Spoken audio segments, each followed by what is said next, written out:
No permitamos que nos empujen a eso que llaman primavera árabe. Que en Cuba no queremos cambio con sangre, sino una natural evolución hacia una Cuba mejor. Entre todos podemos construir un modelo superior de convivencia en Cuba, sin derrotar a nadie. No es importante si tenemos un partido o 1000. La nación solo necesita un partido.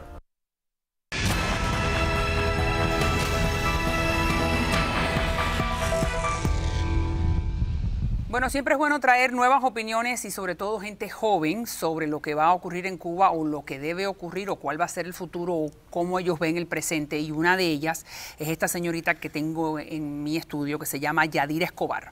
Eso que ustedes acaban de ver es un video que ella filma y pone en su blog o en su canal de YouTube, que es yadirescobar.com. Y me llama mucho la atención porque en particular en esta aseveración que tú haces en cámara, la nación solo necesita un partido. Dime por qué solo un partido y no unos cuantos. Bueno, partidos políticos.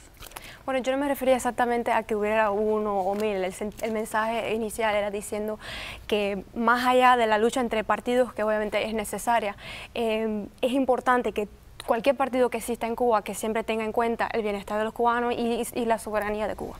Ok, pero vuelvo a lo que me estás diciendo. ¿Solo necesita un partido, sí o no?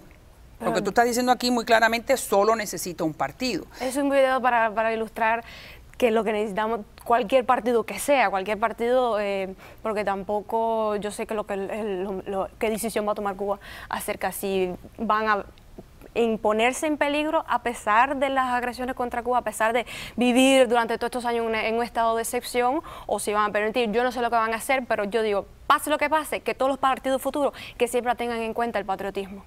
No, sin duda que vamos a tener en cuenta el patriotismo, pero es importante aclarar si hace falta tener un partido único o si hace falta tener los diferentes pensamientos ideológicos repartidos en diferentes partidos. Eso es clave.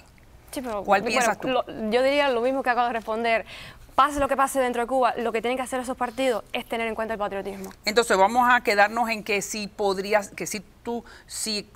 consideras que existe la posibilidad de que no haya, que no sea un solo partido, sino sea mucho, okay, pero que entonces esos partidos tengan muy en cuenta el patriotismo. ¿Y qué es cómo tú defines patriotismo? Bueno, el patriotismo es ante todo no pensar tanto en tu partido, porque aquí en Estados Unidos vemos que todo se reduce a las campañas. Ahora mira la campaña entre Rick Scott y Charlie Crist, que ya son campañas multimillonarias. A veces tú dices, bueno, ¿será que se te va a olvidar que no es para que tú ganes, es para que tú representes al pueblo? Y lo bueno es que en el futuro de Cuba, para que podamos ser una nación cada vez mejor, es que esos partidos se enfoquen más bien en la gente y no tanto presentar su plan. Pero es que cuando tú me dices enfocarme en la gente, me estás hablando de patriotismo.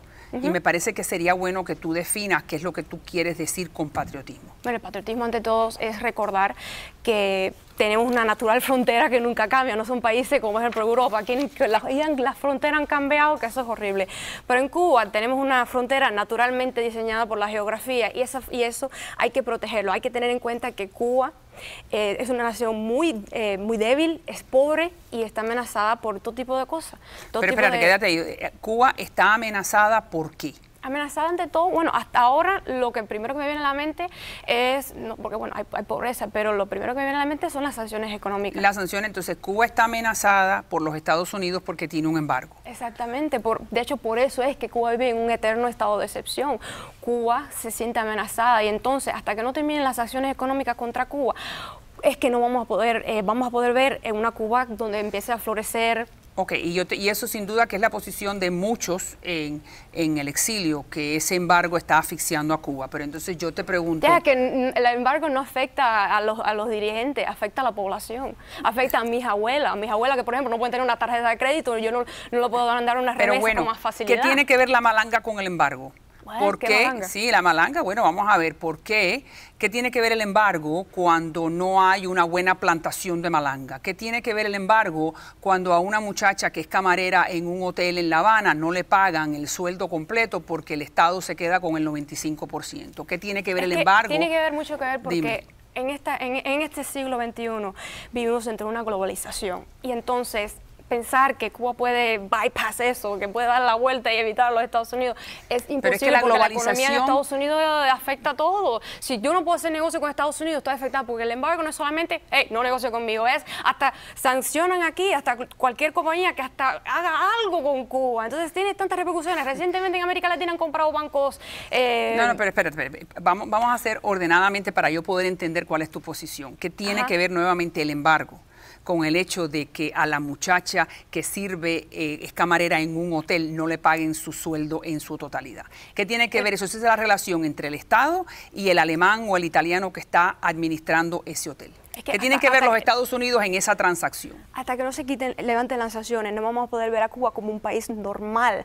Tú no puedes esperar que una persona sintiéndose que está con la espada, entre la espada y la pared, pueda funcionar normal. Entonces yo quiero que se levanten las sanciones y así vamos a poder ver dentro de Cuba cómo empiezan a florecer naturalmente, sin ninguna ingerencia. Pero te pregunto, no me contestaste político. No me contestaste lo que te acabo de preguntar, pero bueno, vamos a ir al punto tuyo. En el principio del show, el señor Acel, que sabemos cuál es su posición política, nos está diciendo que en realidad Cuba no tiene que hacer ningún tipo de transacción con otros estados, sino con sus propios ciudadanos. Y que si se levanta mañana el embargo norteamericano, Cuba va siempre a buscar algún otro pretexto o alguna otra excusa. Eso es lo que consideran ellos, no sabemos si es así, para entonces no acercarse a los Estados Unidos porque políticamente no le conviene. Entonces, ¿qué te hace pensar? La pregunta es muy larga. ¿Qué te hace pensar que una vez que los Estados Unidos levantaron el embargo, Cuba florece?